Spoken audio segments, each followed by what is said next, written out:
दर्शकबिन नमस्ते। प्राइम संवादमा यहाँलाई स्वागत छ। म कृष्ण मल्ल। अहिले सबैको ध्यान न्यायपालिकातर्फ छ। न्यायपालिकामा अब के हुन्छ र सबैले दबाब दिए जस्तै कि प्रधान न्यायाधीश चोलेन्द्र शमशेर राणाले आफ्नो पदबाट राजीनामा दिनुहुन्छ र उहाँले राजीनामा दिइसकेपछि के न्यायालय सुधार हुन्छ कि न्यायालयमा देखिएको विकृतिको सम्पूर्ण दोष प्रधान न्यायाधीश मात्रै हुन्? बाँकी न्यायाधीशहरू, वरिष्ठ अधिवक्ताहरू, यससँग जोडिएका राजनीतिक सम्बन्ध भएका विभिन्न निकायहरूको जिम्मेवारी के छ? न्यायालय शुद्धिकरण कसरी हुन सक्छ र यो प्रकारको विकृति आगामी दिनमा नदेख्नको निम्ति के गर्नुपर्छ, यसमा केन्द्रित हुन गइरहेका छौँ र यसको निम्ति वरिष्ठ अधिवक्ता महेश नेपाल हामीसँग हुनुहुन्छ। सर, स्वागत छ। नमस्कार। अब अहिले जुन हिसाबले प्रचार गरिएको छ, प्रधान न्यायाधीश चोलेन्द्र शमशेर राणा नै न्यायपालिकाको बाधक हुन्, उनका कारण नै विकृति विसङ्गति न्यायपालिकामा आयो र उनले राजीनामा दिने हो भने सब थोक सङ्लिन्छ भन्ने हिसाबको माहौल सिर्जना गरिएको छ। तपाईँ वरिष्ठ अधिवक्ता हुनुहुन्छ, लामो समयदेखि न्यायपालिकामा हुनुहुन्छ, देखिरहनु भएको छ। साँच्चै नै जुन हिसाबले प्रचार गरिएको छ, जे देखिएको छ, यथार्थ त्यही हो अथवा भित्री पाटो अर्कै छ? यसमा हामी अगाडि जे आयो त्यही नै समस्या हो, त्योभन्दा अगाडि पछाडि केही पनि थिएनन्, सबै राम्रो थियो भन्ने कोणबाट सोच्छौँ कि समग्रतामा सोच्छौँ भन्ने विषय महत्त्वपूर्ण विषय हो। न्यायपालिकाभित्र विकृति र विसङ्गतिहरू छन्। न्यायपालिकाले जुन जजमेन्ट दिनुपर्ने हो, डेलिभरी गर्नुपर्ने हो, न्याय निरूपण गर्नुपर्ने हो, त्यो अनुरूप न्याय निरूपण हुन सकेन। त्यहाँभित्र विकृति र विसङ्गतिहरू मौलाए भन्ने विषय नै अहिले चोलेन्द्र शमशेर राणाको बहिर्गमनको विषय बनाइएको अवस्था छ।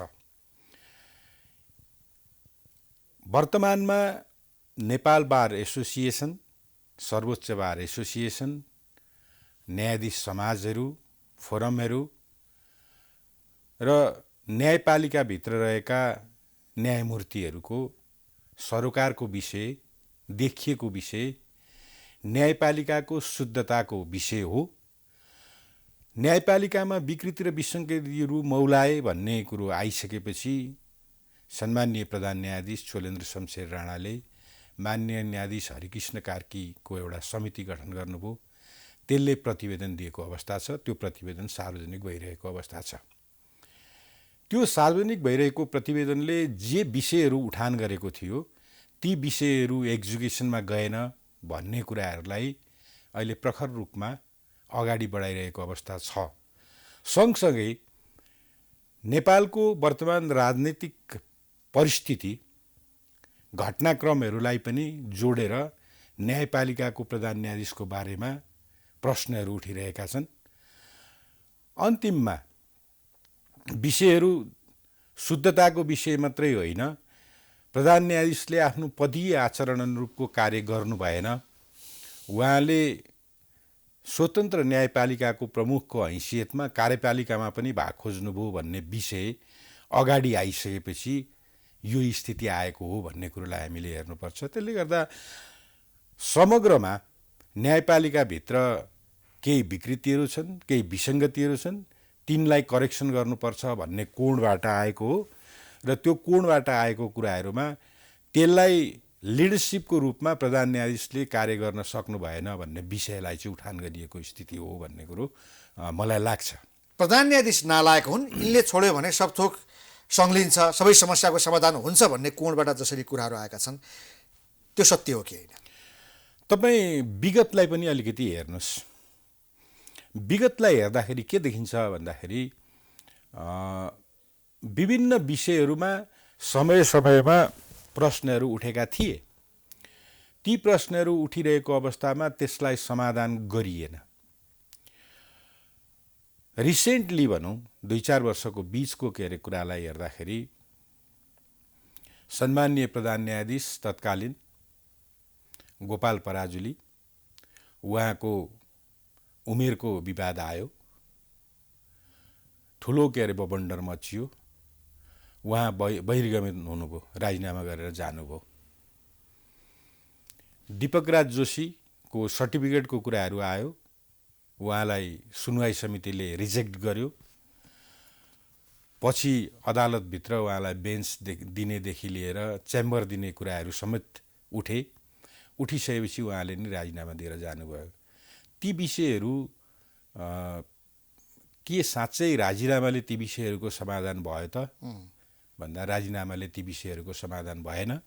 अहिले पनि गोपाल पराजुली भनिरहनु भएको छ म ट्रायल फेस गर्न तयार छु, गरौँ, मलाई जुन चार्ज लगाइयो त्यो चार्ज लगाएको कुरो गलत थियो भनेर उहाँले भनिरहनु भएको छ। ती कुराहरूको के हो भन्ने कुरो फाइन्ड आउट हुनुपर्थ्यो कि पर्दैन थियो, विषय हामीले यसरी नै हेर्नुपर्छ। अहिलेको सन्दर्भमा पनि कतिपय विषयहरू प्रधान न्यायाधीशले होइन भनेर भनिरहेको, प्रधानमन्त्रीले होइन हामीले उ गरेको भनेर भनिरहेको, सत्तापक्षीय दलका नेताहरूले होइन त्यो त के अरे काङ्ग्रेसको के अरे कोटाबाट भएको हो, नियुक्तिको कुरालाई म उदय गर्छु, मन्त्री नियुक्तिको कुरालाई गर्दैछु, त्यो कुरो भनिरहेको अवस्था छ। तर उहाँहरू भनेको त उहाँहरूलाई चार्ज लागेको हो, पब्लिकली के अरे चार्ज लागेको विषय हो। त्यो पब्लिकली चार्ज लागेको विषय के हो भन्ने कुरो फाइन्ड आउट हुनुपर्छ कि पर्दैन? भोलि के अरे अर्कोले आएर यो कुरो गर्दैन भन्ने कुरोको ग्यारेन्टी के? आरोप लाउँदैमा कुनै कुरा त पुष्टि भयो मान्न सकिँदैन, पुष्टि भएको मान्न सकिँदैन। त्यसले गर्दा मैले यो विषयमा गर्दाखेरि मैले के भनिरहेको छु भने राजीनामाको कुरा समस्या समाधानको विषय होइन भन्ने कुरोलाई भनिरहेको छु। मैले अरू मिडियामा पनि बोलेको छु। र यसरी बलपूर्वक एउटा प्रधान न्यायाधीशलाई बलपूर्वक उनीमाथि लगाइएको अभियोग पुष्टि भएको छैन, अनुमानका हिसाबमा छ, कल्पनाका हिसाबमा छ, विश्लेषणका हिसाबमा छ, यसरी बलपूर्वक उनलाई पदबाट हटाउनु, किनभने अदालत त प्रमाणका आधारमा चल्छ नि, सत्यका आधारमा चल्छ नि। न्यायाधीशहरू त प्रमाण खोज्छन्, वकिलहरू पनि प्रमाण खोज्छन्, प्रमाण बुझाउँछन्। तर त्यो न्यायालयमा आज प्रमाण बिना होइन, एउटा मिथ्या सुनेका भरमा अनुमानका हिसाबमा प्रधान न्यायाधीशलाई हटाउने प्रयास हुँदैछ। हामीले यो हिसाबले चल्दाखेरि पुग्छौँ कहाँ? हामी पुग्नुपर्ने ठाउँमा पुग्दैनौँ। मेरो प्रष्ट धारणा के हो भने एबिसी जोसुकै होस्, उमाथि कुनै चार्ज लाग्छ भने, कुनै इलिगेसन लाग्छ भने त्यसलाई विधिसम्मत रूपमा त्यसको पुष्ट्याइ गरेर अनि दण्ड र पुरस्कारको व्यवस्थाहरू गरिनुपर्छ भन्ने मेरो प्रष्ट के अरे धारणा हो। वर्तमान सन्दर्भमा नि त्यही नै हो। अदालतभित्रका अरू विषयहरू पनि छन्। अहिले जोडिएर कसरी आयो भने नेपाल बारको जुन विज्ञप्ति आयो, पछिल्लो विज्ञप्ति जसले राजीनामा माग गर्यो, त्यो राजीनामा माग गर्दाखेरि पनि धेरै कुराहरू त्यसमा लेखिएको छ, व्यक्त गरिएको छ। त्यो व्यक्त गर्ने क्रममा अदालतको शुद्धताको र न्याय डेलिभरी गर्ने कुराहरूलाई नै प्रमुख रूपमा उठाउँदै सुधारात्मक कुराहरू पनि गरिनुपर्छ भन्ने कुरोलाई नै भनेको अवस्था छ।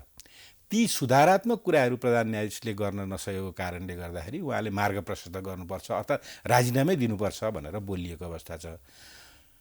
बारमा पनि यो विषयमा मतमतान्तरहरू छन्। त्यो सल्लाहकारको उसमा पनि विभिन्न कोणबाट कुराहरू आएका थिए, तर राजीनामाको कुरालाई चाहिँ नेपाल बारले ग्रहण गरेको अवस्था छ। विधिसम्मत रूपमा प्रधान न्यायाधीशलाई हटाउँ भन्ने कुरामा कोही तयार भएन। विधिसम्मत रूपमा हटाउँ भन्ने कुरोलाई तयार भएनन्। र विडम्बना के छ भन्नुहुन्छ भने अहिलेको अवस्थामा वर्तमान सरकार प्रधान न्यायाधीशले हामीसँग कार्यपालिकामा भागभण्डा के अरे खोजेको हो भन्ने कुरोलाई उसले इन्कार गरिरहेको अवस्था छ। त्यो इन्कार गरिरहेको अवस्थामा अपोजिसनले अगाडि बढ्दाखेरि संसदीय प्रक्रियाभित्र के अरे जाँदाखेरि त्यसलाई निचोडमा पुर्याउन सक्ने स्थितिमा छैन। 2/3 के अरे प्रश्न छ। यी प्रश्नहरू आइसकेपछि विधिबाट प्रधान न्यायाधीशको बहिर्गमन सम्भव नदेखेपछि बलपूर्वक उनलाई हटाउनको निम्ति प्रयास खोजिएको जस्तो देखिन्छ। तर मलाई यसले त थिति राम्रो बसाल्दैन। म यसमा के भन्छु भन्दाखेरि प्रश्नहरू उठे। ती प्रश्नहरू उठिसकेपछि यो भनेको अरू कुराहरू आवधिक हुन्छ। कार्यपालिका आवधिक हुन्छ, 5 वर्षको लागि हुन्छ, इलेक्सनबाट आउँछ। व्यवस्थापिका पनि आवधिक हुन्छ, त्यसको पनि टेन्युअल छ। तिनीहरू जनमतबाट रिप्लेस हुन्छन्, तर न्यायपालिका जनमतबाट रिप्लेस हुने ठाउँ होइन। त्यो स्थायी के अरे निकाय हो र त्यसको जिम्मेवारी भनेको अरू निकायभन्दा महत्त्वपूर्ण छ।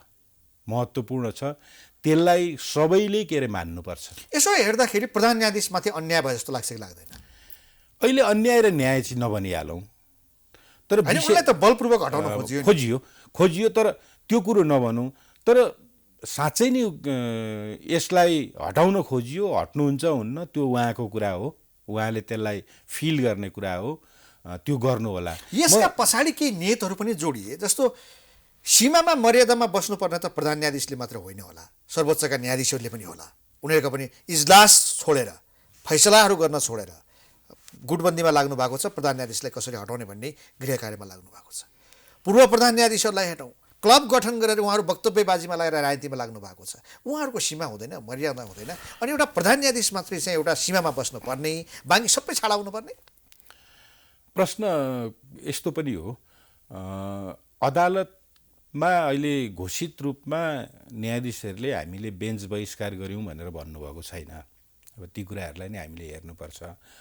उहाँहरूले जुन विषयहरू देख्नुभयो ती विषयहरूको उचित निकासको खोजी गरिरहनु भएको अवस्था देखिन्छ। त्यो खोजी गर्ने प्रक्रिया सम्मत रूपमा अगाडि बढ्यो बढेन भन्ने कुराहरू छलफलको विषय हुनसक्छ। एउटा प्रश्न चाहिँ हो, एउटा प्रश्न के हो भन्दाखेरि चोलेन्द्र शमशेर राणाले न्यायपालिकाको लिडरसिप लिइरहेको अवस्थामा उहाँले आफ्ना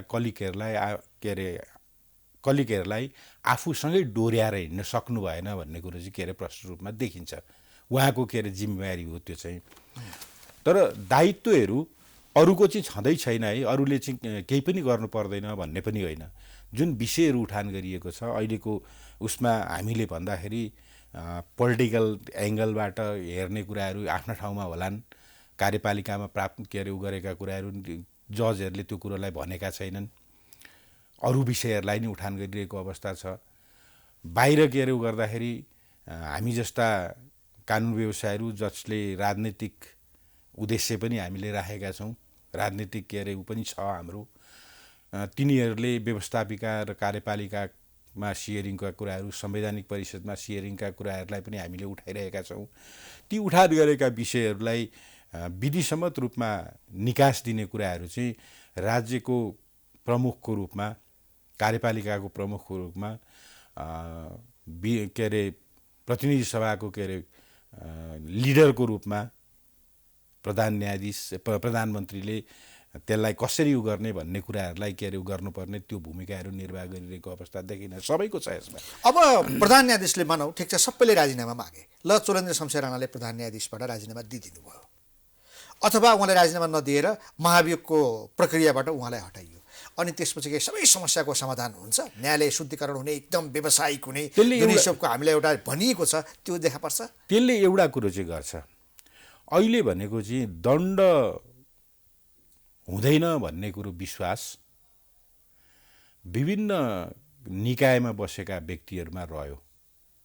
हामीलाई कुनै पनि प्रकारले दण्ड हुँदैन, हामीले जे गर्छौँ त्यो कुरो चाहिँ मा सजाय हामीले भोग्नु पर्दैन भन्ने मान्यताको विकास भयो। छाडापन आयो भन्नुहोस् न एक अर्थमा। तपाईँ दण्ड प्रक्रियामा जानुभयो भनेदेखि मान्छेले एकचोटि सोध्छ, दुईचोटि सोध्छ, अनि मात्रै के अरे अगाडि बढ्छ भन्ने मान्यता पनि हो।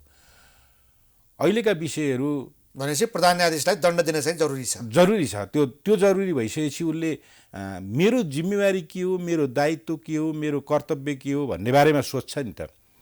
यी कुराहरू भयो र यो अहिलेको के अरे समस्या समाधान चोलेन्द्र शमशेरले राजीनामा दिएर होस् या महाभियोगको प्रस्तावबाट होस् उहाँ बहिर्गमन हुनुभयो भने त्यसले मात्रै समस्या समाधान चाहिँ फेरि पनि गर्दैन। जुन विषयहरू अहिले अरू न्यायाधीशहरूले उठान गरिरहनु भएको छ, बारले उठान गरिरहेको विषय छ, ती विषयहरूलाई एड्रेस गरिनुपर्छ। अहिलेको समस्या जोडिँदै आएर मन्त्री नियुक्तिसम्मको के अरे कुराहरूलाई जोडेको अवस्था छ। हामीले संविधानमा पनि केही परिवर्तनहरू गर्नुपर्छ कि जस्तै भन्ने कुराहरू पनि आइरहेको छ। जस्तो संवैधानिक परिषदमा प्रधान न्यायाधीश पनि एकजना सदस्यको रूपमा हुनुहुन्छ, प्रधानमन्त्री हुनुहुन्छ, प्रधान न्यायाधीश हुनुहुन्छ, सभामुख हुनुहुन्छ, त्यहाँबाट गएर राष्ट्रिय सभाको अध्यक्ष हुनुहुन्छ, प्रतिनिधि सभाको के अरे उपसभामुख हुनुहुन्छ, विपक्षी दलको नेता हुनुहुन्छ, होइन, ठिक छ। यी खालका के अरे विपक्षी दलको नेता हुनुहुन्छ, त्यो उसमा चाहिँ उहाँ पनि हुनुहुन्छ। त्यसले गर्ने काम भनेको नितान्त रूपमा संवैधानिक अङ्गहरूका पदाधिकारीहरूको सिफारिस गर्ने काम त्यसले गर्छ। त्यो सिफारिस गर्ने काम गरिसकेपछि त्यो सिफारिस कहिले राइट पनि हुन्छ, कहिले रङ पनि हुन्छ। सबै के अरे राजनीतिक संरचना भयो नि त त्यो त। त्यो हुन्छ। त्यो भइसकेपछि यदि गलत भएको रहेछ भनेदेखि त्यसलाई च्यालेन्ज पनि हुन्छ। त्यो च्यालेन्ज गर्ने ठाउँ भनेको अदालत नै हो। अहिलेको एउटा समस्या त्यो होइन र, प्रधान न्यायाधीश नियुक्ति प्रक्रियामा पनि सामेल हुने, सिफारिस पनि गर्ने र संविधानले के अरे संवैधानिक इजलासको परिकल्पना गर्यो। त्यो परिकल्पना गर्दाखेरि प्रधान न्यायाधीश चाहिँ त्यसको लिड गर्नुपर्ने के अरे संवैधानिक व्यवस्था गर्यो। उहाँ बस्नुपर्ने के अरे स्थिति छ भनिसकेपछि आफूले गरेको निर्णय उप आफैले सुनवाई गर्ने कुराहरू कतिसम्म हुन्छ भन्ने खालका कुराहरू पनि छन्। त्यसले गर्दा हामीले संयन्त्र बनाएका छौँ, जो संरचना छ त्यसमा त्यो संरचना पनि डिफेक्टहरू देखिरहेको अवस्था छ। राम्रो मात्रै गर्छ भनेर के अरे परिकल्पना गरिनु हुँदैन। नराम्रो पनि हुनसक्छ, नराम्रो भएको अवस्थामा च्यालेन्ज पनि हुनसक्छ भन्ने कुरोलाई पनि हामीले त्यतिखेर सोच्न सकेनौँ संविधान बनाउँदा। यो संवैधानिक परिषद जस्तै न्याय परिषद, जहाँबाट हामी न्यायाधीशहरूको नियुक्ति प्रक्रिया अगाडि बढाउँछौँ, त्यो न्याय परिषदको कम्पोजिसन पनि पोलिटिकल छ। त्यसमा सुधार देख्नुहुन्न? त्यसमा चाहिँ एउटा कुरो छ, हामी हरेक कुरालाई राजनीतिक रूपले हेर्ने कि नहेर्ने भन्ने कुरो पनि हो। अहिले कसरी आइरहेको छ भन्दाखेरि न्यायपालिकाको डोमिनेट त्यो संरचनामा भएन भन्ने कोणबाट मानिसले कुरा गरिरहेको अवस्था छ। तर त्यहाँ को जान्छ त? राज्य सञ्चालन गर्ने भनेको जनमतको आधारमा राज्य सञ्चालन गर्ने हो। त्यो राज्य सञ्चालन गर्ने भनेको चाहिँ बहुमतको के अरे सरकारले राज्य सञ्चालन गर्ने, बहुमतले राज्य सञ्चालन गर्ने हो। प्रधानमन्त्रीले जुडिसियरीलाई चाहिँ त्यत्तिकै छोड्न सक्छ कि सक्दैन भन्दा प्रधानमन्त्रीले त्यत्तिकै छोड्न सक्दैन। जुडिसियरीलाई स्ट्रङ बनाएर लाने कुराहरू उसले गर्नुपर्छ, उसको दायित्वभित्र पर्छ। तर जिम्मेवारी जुडिसियरीका स्टेक होल्डरहरूले गर्ने कुरा हो। न्याय परिषदमा अहिले प्रश्न दुईटा के अरे उसमा उठिरहेको अवस्था छ न्याय परिषदको प्रतिनिधित्वको सन्दर्भमा। एउटा कानुन व्यवसायीबाट गएको वकिल, वरिष्ठ अधिवक्ता वा अधिवक्ता, अर्को प्रधानमन्त्रीको सिफारिसमा नियुक्त भएको विशिष्ट कानुनविद, वकिल नै भनौँ। यसको के अरे उसमा र थर्डमा गएर मन्त्रीको कुरालाई गरेर गरिरहेको छ। त्यसले गर्दा पोलिटिकल डोमिनेट भयो भन्ने कुरोलाई गरेर छ। व्यावसायिक के अरे प्रतिनिधित्वलाई राजनीतिक रूपमै मात्रै हेर्ने कि नहेर्ने भन्ने विषय पनि हो। दुईजना वकिल जुन जान्छन् तिनीहरू व्यावसायिक हुन् कि होइनन्, तिनीहरूलाई कसरी लाने, तिनीहरूको क्वालिटीलाई हेर्नु पर्यो, तिनीहरूको अनेस्टीलाई हेर्नु पर्यो, एउटा कुरो। अर्को कुरो, न्याय परिषदको नियुक्तिहरू के यी अरू चारजनाले चाहेर नियुक्ति हुन सक्छ? प्रधान न्यायाधीशले नचाहने हो भनेदेखि कसैको पनि नियुक्ति हुन सक्छ। तपाईँ हेर्नुहोस् न, के अरे योभन्दा अगाडिका न्याय परिषदका अध्यक्षहरू प्रधान न्यायाधीशहरू। ठिक छ, अब यो राजनीतिक संरचना जुनसुकै भए पनि, चाहे न्याय परिषद होस्, संवैधानिक परिषद होस्, मान्छे सबै राजनीतिक हुन्छ नै। हरेक मान्छेको भित्र त राजनीति त भइ नै हाल्छ। किन हुँदैन? त्यो त हुन्छ। अब दलीय व्यवस्था भइसकेपछि दलीय प्रणालीसँग सबै जोडिएका हुन्छ। हुन्छ। तर न्यायपालिकालाई अब ठिक छ, न्यायाधीशहरू राजनीतिसँग जोडिएका पुगे, अब वरिष्ठ अधिवक्ताहरू तपाईँहरू त्यहाँ गएर बहस गर्नुहुन्छ, त्यो आफ्नो ठाउँमा छ। तर त्यसलाई राजनीतिबाट मुक्त गर्न, न्यायालयलाई शुद्धिकरणतर्फ लैजानको निम्ति राजनीतिक प्रकृतिका मुद्दाहरूबाट सर्वोच्चलाई अलग गर्ने हो भने यो प्रकारको विवाद आउँदैन, यो प्रकारको विकृति विसङ्गति आउँदैन भन्ने एउटा मत छ। यो कतिको बलियो तर्क हो?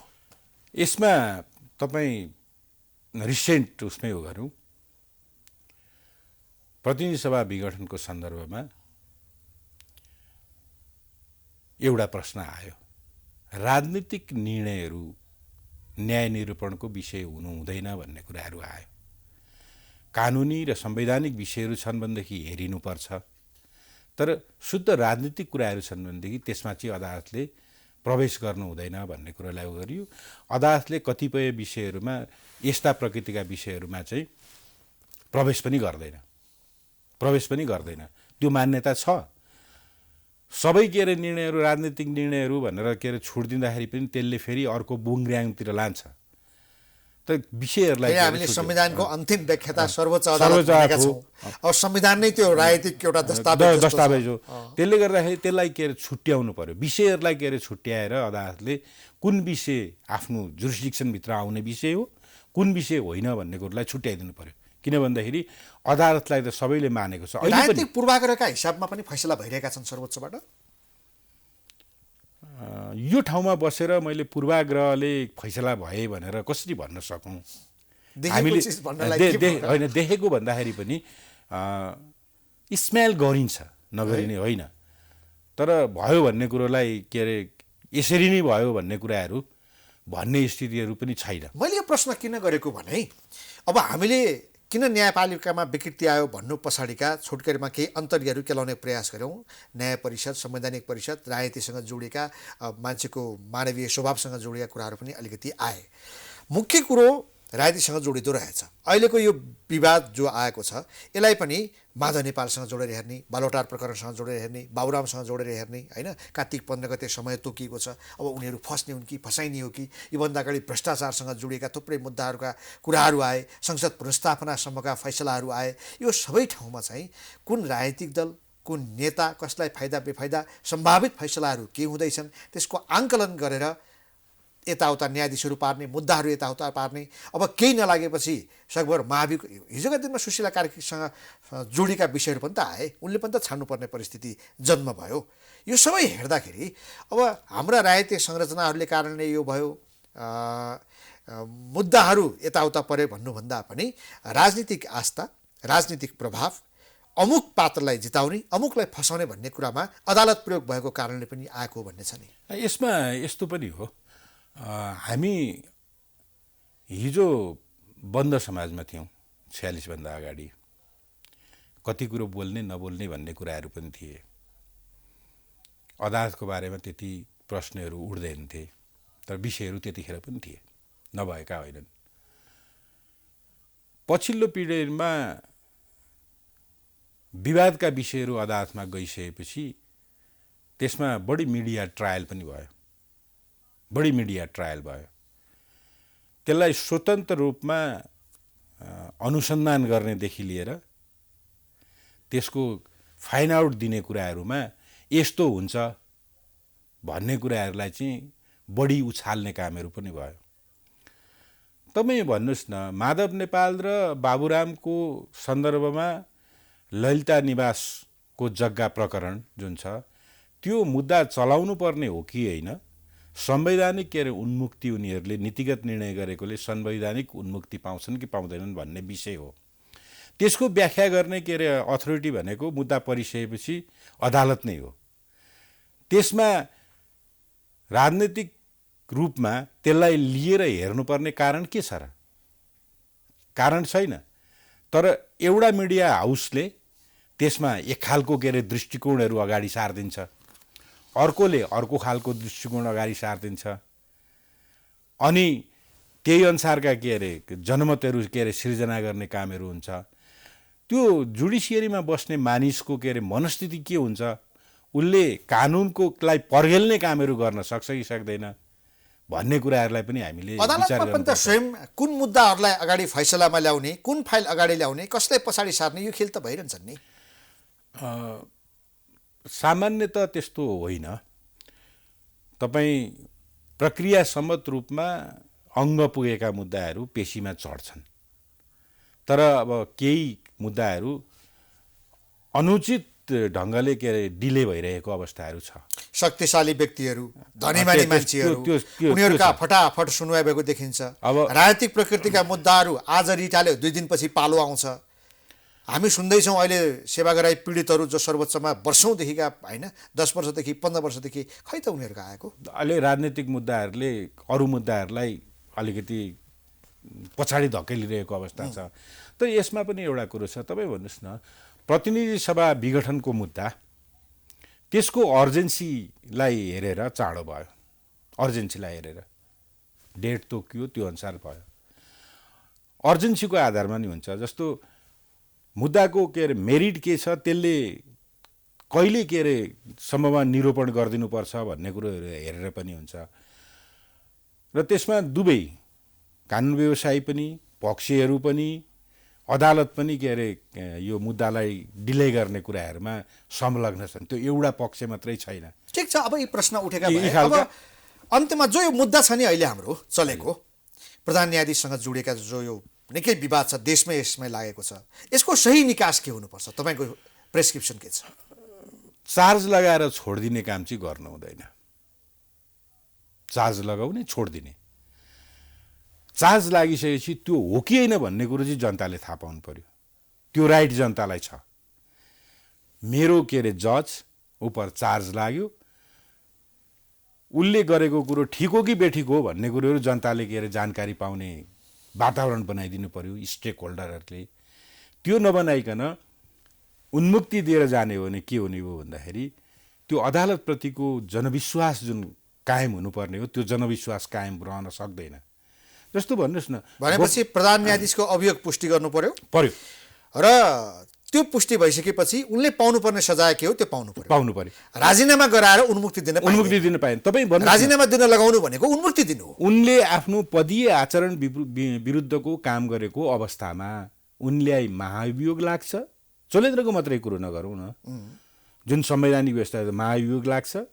त्यो महाभियोग लागे के अरे भइसकेपछि उनले प्राप्त गर्ने पेन्सन प्राप्त गर्दैनन्, अरू सुविधाहरू प्राप्त गर्दैनन्। उनलाई केही अरू ठाउँमा जाने कुराहरू, न्यायाधीशको हकमा त मानव अधिकार आयोग मात्रै छ, त्यहाँ जाने कुराहरू रोकिन्छ। राज्यले उनलाई के अरे जुन गर्नुपर्ने अनर हो त्यो अनर गर्दैन। यी यावत कुराहरू छन् नि त। अनि उनलाई डाम दिइसकेपछि मान्छेले चाहिँ देखेपछि यो त यस्तो भनेर भन्छ।